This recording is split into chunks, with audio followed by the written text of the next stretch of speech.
Lu pasti pernah dengar soal pekerjaan-pekerjaan di PT-PT yang ada kata pialang, berjangka, ataupun futures menjadi perusahaan yang memiliki citra paling buruk di sosial media.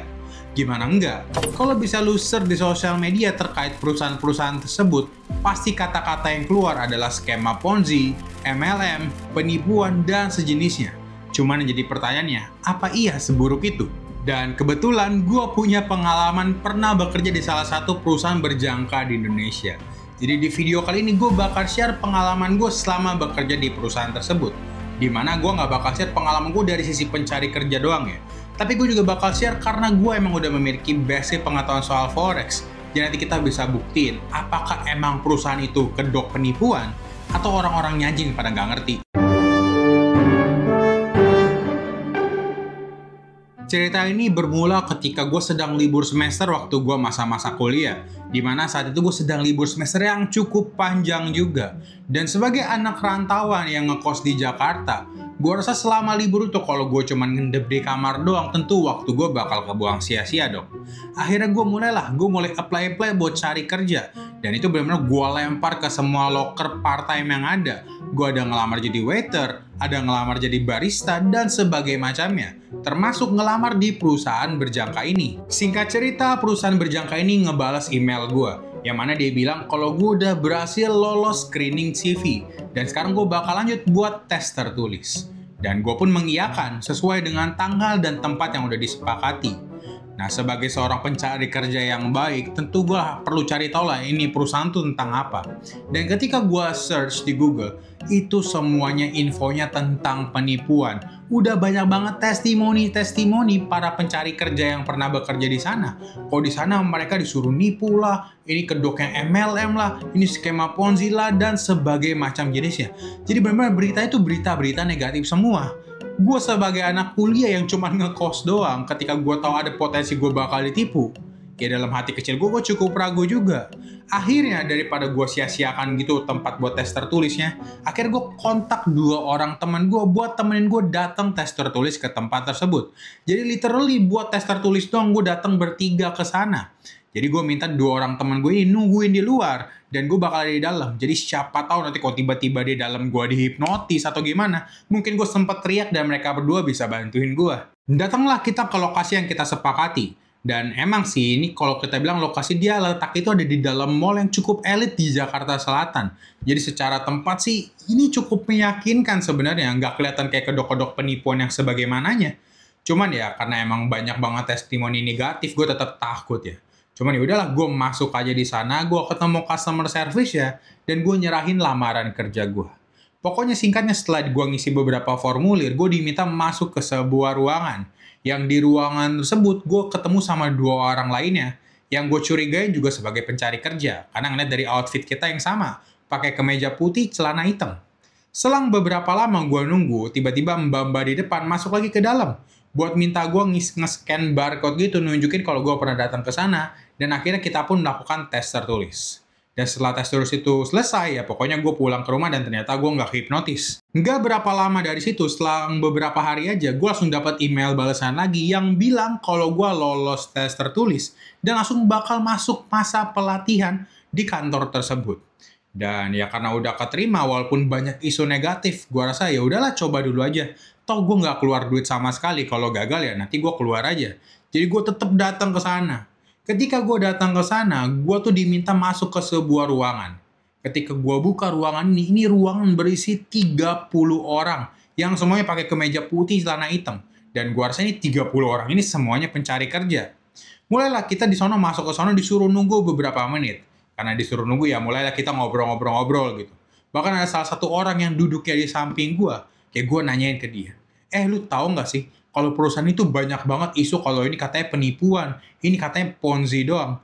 Dan orang di samping gue cuma jawab, oh gitu ya. Dan ya udah, karena dia juga respon yang nggak terlalu bagus, akhirnya gue memutuskan untuk diam lagi aja. Dan beberapa menit kemudian, ada salah satu cici-cici yang masuk ke ruangan kita. Cici-cici ini sih kelihatannya kayak seorang wanita gitu ya, cindo dengan rambut warna oranye. Terus tampak looknya itu kayak 25-28an lah. Dimana ya dia memiliki body goals yang cukup bagus dan dia cukup ceria. Ketika dia masuk, dia langsung nyapa kita semua. Halo semuanya, halo, salam kenal ya, gini-gini. Pokoknya ramah lah. Terus dia selang ngomong berapa lama kayak nanya, oh iya kamu dari mana? Kalau kamu dari mana? Kayak perkenalan pada umumnya. Setelah 5 menit dia berkenalan secara singkat, tiba-tiba dia ngeluarin dari saku celananya iPhone keluaran terbaru dari generasi tahun tersebut. Dimana dia bilang ke kita semua, kalian tahu nggak sih, Cici kerja 1 bulan di sini udah dapet bisa beli ini. Dari sini, alarm gue udah mulai bunyi nih. Loh, di mana-mana hari pertama yang jelasin dulu soal job desk kita ngapain, terus kita jam kerjanya gimana. Ini tiba-tiba nggak ada penjelasan, tiba-tiba dia nunjukin selama 1 bulan dia kerja udah bisa beli iPhone terbaru. Terus gue kayak cuman, ini udah mulai suspicious nih. Terus dia ngeliatin, oh iya, terus dia cerita lagi, iya tuh Cici juga kerja di sini kurang lama sih, udah 1 tahun dan Cici udah bisa kebeli mobil ini. Terus kayak dia tiba-tiba nge-flexing semua barang-barang mewah yang dia punya. Ya karena gue juga sebenarnya udah ngerasa aneh, jadi ya udahlah gue biarin aja. Setelah beberapa lama juga masuk lagi salah satu mas-mas gitu ya. Ini kelihatannya kayak mas-masnya berusia 30-an awal, di mana dia dengan baju jas dan celana, pokoknya full satu set yang cukup rapi tuxedo-nya. Tiba-tiba dia masuk dan nyapa kita semua lagi. Dan apa yang dia lakukan? Dia bilang kalau dia kerja di sini dia udah bisa pakai ini tali pinggangnya dari Louis Vuitton. Terus dia juga bawa handbagnya handbag Louis Vuitton. Dia bilang ini semua bisa dia beli dengan cara cuman kerja di sini kurang lebih 6 bulanan. Di sini udah gue ngerasa mulai aneh banget nih. Soalnya emang yang udah bisa ngunjuk-ngunjukin soal profit kayak gini itu ya perusahaan-perusahaan yang kedoknya MLM. Puncaknya tiba-tiba datang seorang bapak-bapak ini usianya kayak 42-an awal, di mana dia tampilannya cukup nyentrik, di mana dia pakai tuxedo dengan satu set berwarna biru, dan itu model rambutnya kayak jabrik gitu berwarna biru muda. Dan ketika gue lihat ya cukup berwarna-warni gitu kayak mirip anak ayam SD. Cuman ternyata yang baru gue tahu bapak-bapak yang datang kayak anak ayam itu adalah direksi di perusahaan tersebut. Dan ya dia bilang, di sini kalau kalian kerja serius, saya bisa buat kalian yang ada di ruangan ini kaya.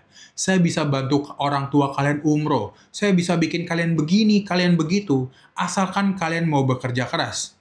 Ya kata-kata layaknya seorang motivator pada umumnya. Gue yang dari tadi udah mulai nggak percaya setelah Cici itu flexing soal HP-nya. Yang kedua mas-mas flexing soal tali pinggang Louis Vuitton-nya. Sekarang ada orang yang bilang dia bakal wujudin mimpi kita. Dan ya udah gue mulai udah makin curiga.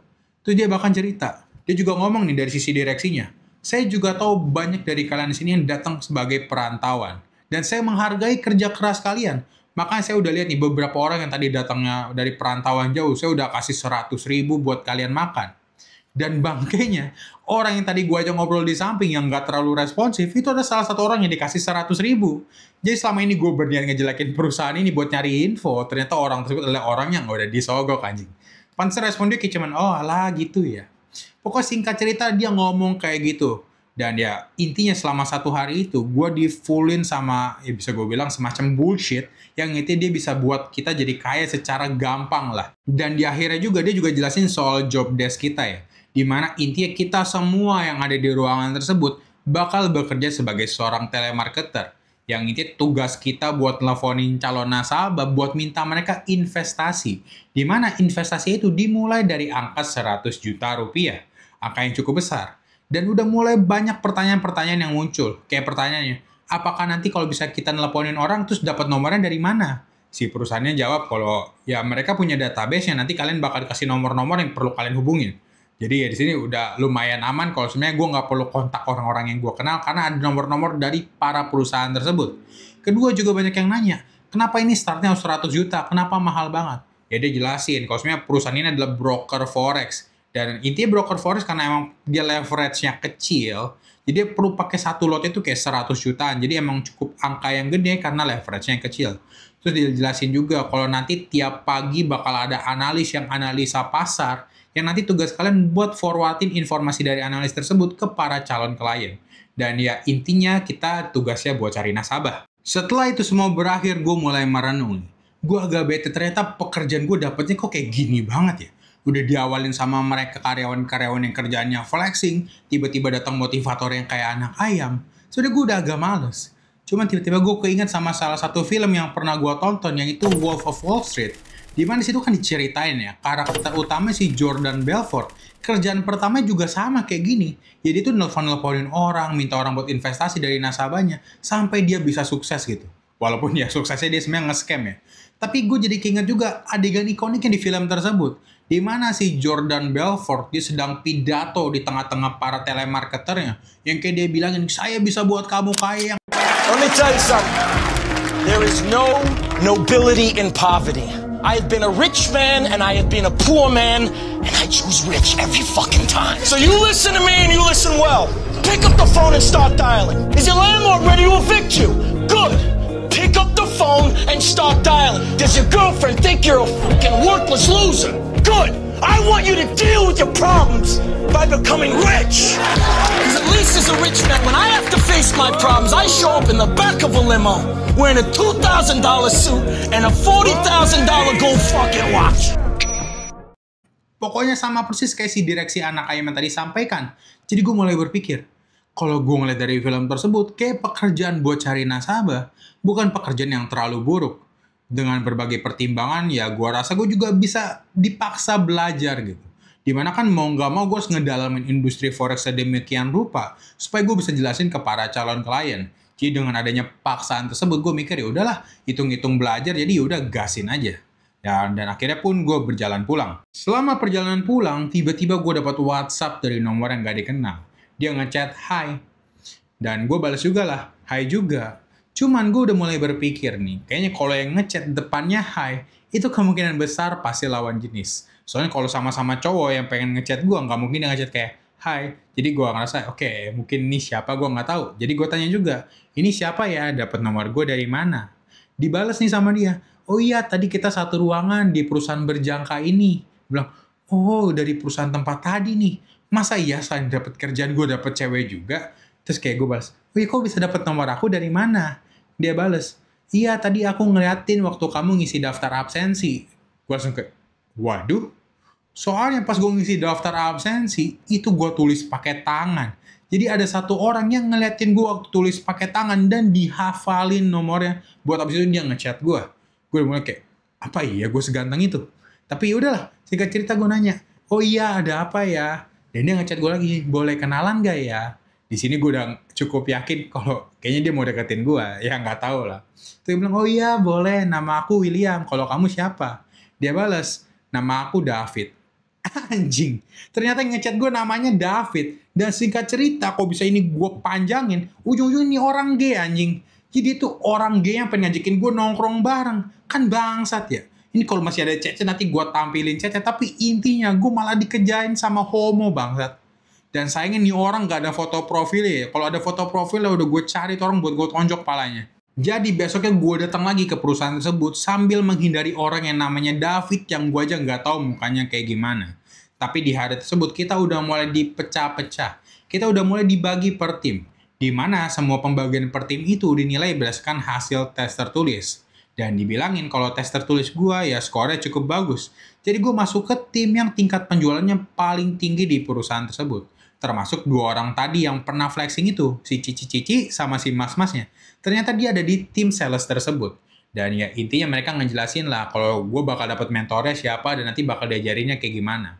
Setelah kita ada pembagian tim, kita semua yang tadi 30 orang digabungin lagi di satu ruangan yang isinya telepon semua. Jadi kita bakal dapat satu kertas itu, satu lembar kertas yang isi itu nama sama nomor telepon yang begitu banyak ya.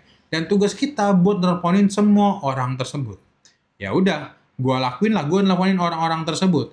Yang ternyata ketika gue teleponin dari pengalaman gue, kebanyakan orang-orang tersebut tuh orang-orang yang sebenarnya bahkan gak tertarik buat investasi. Jadi gue sebenarnya mulai menanyakan sebenarnya database mereka tuh dari mana. Soalnya kadang ada yang gue telepon aja dia udah anti banget sama forex, ada yang gue telepon dia udah sering kena kedok penipuan dan sebagainya macam jenisnya. Jadi banyak banget orang yang udah pernah ketipu, justru database-nya jadi database yang perlu kita teleponin lagi. Tapi ya gue nggak pernah tahu lah itu database mereka dari mana. Cuman sepengalaman gue, kalau nomor lu udah pernah ditelepon sama salah satu sales yang nawarin investasi, kemungkinan nomor lu bakal diteleponnya berkali-kali. Soalnya nomor kalian ya bakal tersebar di perusahaan tersebut dan bakal diputar-putar terus. Jadi ya kalau kalian telepon sekali mending ganti nomor ya kalau kalian risih sama para sales-sales tersebut. Tapi ya intinya begitulah. Pekerjaan gue cuma nelfonin orang sampai kuping panas. Dan kebanyakan dari database itu yang gue teleponin ya orang-orangnya pada nolak semua. Dan mulailah para mentor-mentor ini bilang, iya sih kalau emang kita nyarinya orang asing tuh jauh lebih susah. itu bakal jauh lebih gampang kalau kalian tuh langsung ngincarnya para kerabat kalian atau saudara kalian. Soalnya kan kalian udah kenal, terus mungkin jelasinnya jauh lebih gampang juga. Dimana intinya yang gue tangkep, para mentor atau mentinya yang ngedorong kita buat nawarin investasi ini ke orang tua kita, ke saudara kita, atau siapapun yang ada hubungan darah sama kita. Yang gue rasa ini udah mulai dekat-dekat sama skema MLM. Dan ada loh orang-orang yang beneran nawarin kerabat mereka peluang investasi ini. Ada yang telepon orang tua mereka, tante mereka, atau bahkan om mereka. Dan karena gue emang gak tertarik buat tawarin saudara-saudara gue, jadi ya udahlah, gue cuma berkutat di database aja buat nelfon orang-orang sampai kuping gue panas. Dan kebetulan karena gue emang dapet mentor juga, ya gue post-postin lah nanya ke mentor gue ini. Gue mulai nanya dulu, kayak sebenarnya ini perusahaan tuh apa sih? Terus jelasin sama dia, ya kalau ini perusahaan broker lah, di mana kita ngejembatani antara orang yang pengen transaksi forex ke perusahaan bank forexnya langsung gitu. Dimana emang fokus perusahaan tersebut adalah di marketnya gold. Terus gue tanya, kenapa pilihnya gold? Kenapa nggak ke pair-pair lain? Dijelasin soalnya katanya waktu itu ya, dibilang gold tuh salah satu pair yang paling gampang ditransaksiin karena paling liquid lah dibilangnya. Dimana enak banget buat dapet cuannya tuh jauh lebih gampang kalau transaksinya di gold. Terus gue nanya lagi, oh kok kalau di sini aku lihat ya suka ada posisi buy atau sell ya, kok kita bisa posisi sell ya? Dijelasin juga sama dia, sebenarnya kalau sell itu cuma dia posisi dibalik aja dari buy. Jadi kayak pemahaman-pemahaman fundamental gue soal forex ya kebentuknya di perusahaan ini. Karena gue banyak nanya soal hal ini ke mentor gue. Dan bahkan gue juga nanya juga, kalau misalnya kayak telemarketer kayak kita itu dapat cuannya tuh dari mana sih? Dan ya mereka jelasin, kalau telemarketer seperti kita, ya cuan paling besar ini dari komisi.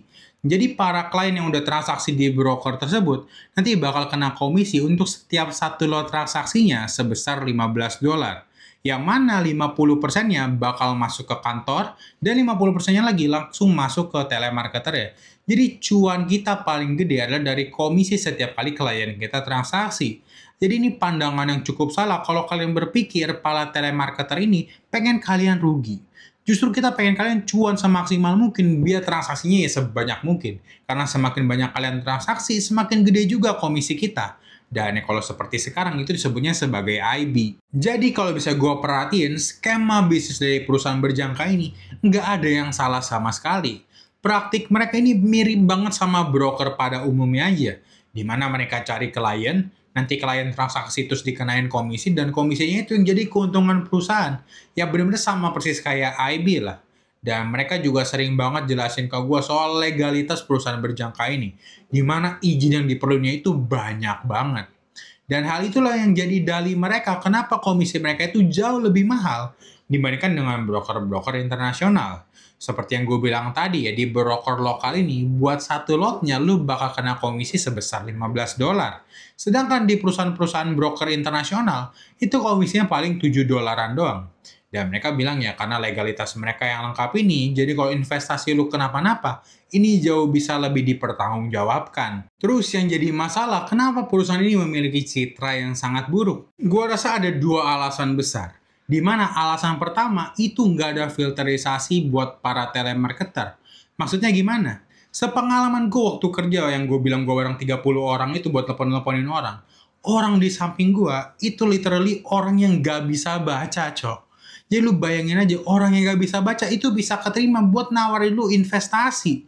Dan lu bayangin aja lah, dia baca aja gak bener. Kalau bisa dia investasi ke lu berharapnya apa selain duit lu hilang? Jadi gue rasa mereka tuh yang bener-bener tes tertulis itu cuma bentuk formalitas doang. Dimana sebenarnya tuh gak dinilai apa-apa. Oh, toh literally orang yang gak bisa baca ini bisa masuk, ya berarti kan gimana cara tes tertulisnya baca aja kagak bisa kan? Dan karena itulah sebenarnya filternya ini gak ada. Makanya kalau gue peranin tuh orangnya benar-benar random banget dah. Ini kayak benar-benar orangnya tuh nggak ada ciri khas sama sekali. Jadi kayak semua orang bisa masuk. Alasan kedua, karena mereka tuh mendorong salesnya terlalu gila-gilaan. Gimana enggak? Lu bayangin aja nih, ketika tiap pagi, kadang mereka tuh suka briefing ya. Dan briefing itu kayak ngasih kita semangat buat kita mau jualan. Dia sampai ngasih contoh. Kalau kalian jualan ke orang, terus tiba-tiba kalian diajakin ke hotel, ya udah mauin dulu aja. Dulu saya punya pengalaman, saya pernah dapat klien gitu, opa-opa. Ini ngomong ini mentor gue ya cowok. Waktu dia lagi jelasin di depan, dia bilang, saya dapat klien opa-opa. Terus opa itu bilang, oke, saya mau investasi ke kamu berapa ratus juta, asalkan kamu mau ke hotel sama saya. Terus Terus mentor gue iyain, oke kita ke hotel bareng. Mereka berdua di satu kamar, terus tiba-tiba opanya bilang, coba buka baju kamu. Katanya mentor gue buka baju. Coba kamu buka celana. Terus mentor gue buka celana. Terus singkat cerita si opanya tiba-tiba bilang, oh enggak, sebenarnya aku bukan homo. Aku kayak gini, aku cuma mau menilai sebenarnya kamu tuh sekomitmen apa sih. Karena kamu berani ngelakuin ini semua, oke aku bakal investasi ke kamu. Apa nggak bullshit kayak gitu? Dan ini nggak sekali dua kali, ini udah banyak banget yang kayak ngajarin cara sales itu kayak beneran gila-gilaan banget. Dimana kalau udah dapet nasabah disuruh kejarnya mati-matian. Dan ya lu bayangin, ditambah manusia yang tadi pertama nggak ada filterisasinya, nggak ada kemampuan dan nggak ngerti soal basic forex ataupun gold, ditambah lagi mereka dipaksa buat jualan gila-gilaan. Kombinasi dua hal ini yang bikin citra perusahaan buruk. Dan sepanjang pengetahuan gue, perusahaan pun nggak melakukan tindakan apapun. Dan gak selang berapa lama akhirnya gue pun memutuskan untuk keluar. Dan kesimpulan yang bisa gue dapatkan, sebenarnya perusahaan ini dari skema sih nggak ada yang salah sama sekali. Dimana model bisnis mereka ya kayak broker pada umumnya, dan mereka memiliki legalitas yang cukup lengkap. Dan bahkan mereka pun memiliki analis-analis yang gue rasa cukup proper gitu. Dimana emang tiap pagi ada orang-orang yang tugasnya buat analisain pasar. Cuman yang bikin citranya buruk dua hal tadi ini. Pertama, nggak ada filterisasi tenaga manusianya. Yang kedua, mereka diajarin cara jualan yang gila-gilaan. Dan perusahaan sih nggak berusaha buat memperbaiki hal ini. Justru mereka merekrut lebih banyak karyawan. Jadi yang keluar dibiarin keluar, yang penting dapat generasi baru lagi. Tujuannya, supaya nanti bisa ngecantolin para kerabat-kerabat tersebut. Jadi kan nanti kalau bisa orang ini dapat kerabatnya ini ya teleponin. Kalau gagal ya mereka keluar nanti dapat orang baru yang punya kerabat baru. Jadi ya skemanya muter-muter aja yang emang beneran mirip kayak skema MLM ataupun skema Ponzi.